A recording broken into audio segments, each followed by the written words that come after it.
So I'm going to continue with my read-through of the Guide to the World of Greyhawk today on Greyhawk Grognard.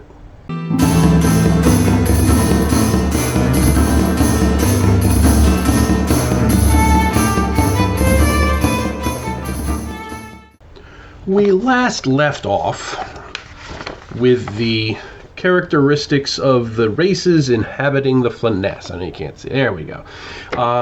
And this is a really interesting section to me. It basically breaks down the different human races that we see in the Flanaess. There are the Backloonish, the Flanaess, the Iridians, and the Sulois. And then it tells you which countries have which mixes of the races. So, for example, in the Great Kingdom, they are Iridian and Sul. Rel Astra is Iridian with a minor Sul element in it. So it gives you this kind of, a brief overview, and it gives some things, it tells you what they look like. The Backloonish people have golden-hued skin tones. Eye color is gray-green or green. Iridians, it tells you where they are, and they have what kind of hair they have and stuff like that. One of the things I find very interesting about this section is that there's nothing mechanical. This is all just what is now called fluff, which I call background. It's all just stuff to add to the detail and the richness and the character of the world of Greyhawk. And I love that about this. They don't try to throw in all kinds of mechanical bonuses. Oh, if you're Iridian, you get a +1 to your charisma, or if you're Sul, you get a +1 to intelligence or anything like that. You don't see that in this. Now, later on, in later editions, especially in 5th, you see stuff like this actually having a mechanical impact, because those... Somebody is daring to call me right now. Because those... systems really expect a lot more mechanical benefits for this kind of thing. Why would you choose one over the other? There has to be what benefit does it give you? There is no benefit in first edition and second edition when it comes to this stuff. It's just there. And I think we first see it in third edition, in 3.5. I believe Eric Mona did a couple of articles in Dragon with feats that were tied to specific racial or national origins. Which is, as I say, that's expected in that system. But in first and second and basic, you don't see any mechanical. It's purely for role playing. It's purely to add to the verisimilitude of the setting, which I love about it. One notable omission here is that they don't include the Rennie people, the barge folk from Greyhawk. It's weird because they do include them in the glossography, but they don't seem to include them here. I guess it's because they're not such a major group that's found across the Flanaess. They're clustered around the Near Dive, and the rivers that feed into it. So I guess that might be the thinking behind it. But I think it would have been made a nice little addition in here. We then go into racial and national dress. And again, nothing mechanical in this. It's all about role-playing. It's all about, a DM or a player who wants to make sure that their character mini is painted correctly. That sort of thing is what they go in here. And also, interestingly, they kind of start ignoring this in illustrations that they include in later products. Because they kind of started to recycle art back then. So, a lot of what you see here, for example, Sulois use solid colors, Iridians use checks and plaids, that sort of thing. And it even goes into much more detail. Airdie and Nyrondal houses wear plaid, while the southern and western Iridians use checks with diamond patterns. I mean, it goes into a lot of detail on this. And it's you could add as much of this into your version of Greyhawk as you want, but the fact that they took the time to do all this is really incredible. The same thing about the elves and gnomes and halflings. They talk about gnomes wear brown breeks, tan blouses, and green boots and belt with a dark brown jacket or coat. Halflings use the same, except they have a yellow shirt and a green cap. I mean, it's the level of detail on the clothing that different races and nationalities where it's just insane. Then it moves on to the ancient and current languages.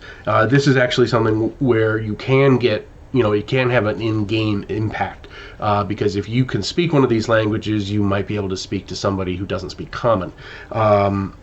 The 5 languages they give, the 5 common languages are Common, Ancient Backloonish, Sulois, Old Iridian, and Flan. And obviously it tells you where they came from.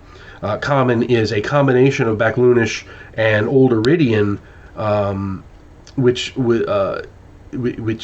anyone who crosses national boundaries has a smattering or is greatly handicapped. And in fact, one of the races I remember, they specifically say that, I think it's wild elves, don't speak Common.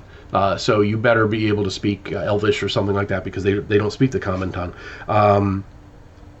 And a little thing that they slip in here is, it is frequently the case that one language must be translated into Common before it can be translated into another desired language, because of the universality of Common's roots. So you can't go from Sulois, say, to Backloonish. You have to go from Sulois to Common to Backloonish, which is just a weird little detail. But I could see that really becoming an issue.